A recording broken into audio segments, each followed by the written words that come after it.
tieši man ir jāfilmē ZZ seriālā, jo es esmu pozitīvs cilvēks, kurš prasīs arī citiem cilvēkiem dot un sniegt pozitīvās emocijas, lai viņiem būtu interesanti skatīties un rastu gribēšanas spēku iet un pirkt ZZ. Neviens cits īsti neiedars.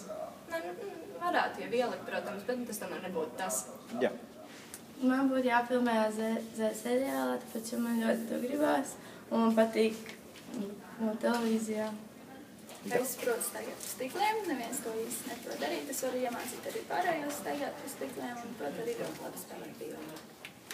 Man jāfilmē ZZ seriālā, lai nestrādāt vienkārši darbus, kā piemēram apkopēji, kas aiziet, lai būtu jautrāks cilvēks, lai uz ielas cilvēki redzētu, lai meitenes uzreiz sastapšīt tas tur no seriāla, tas deks no zelta zīltiņas tur kļūtu zināmāks vispār. Lai man māsa arī mani vairāk respektētu un kur tagad arī gaida mani un cer uz mani visu to labāko.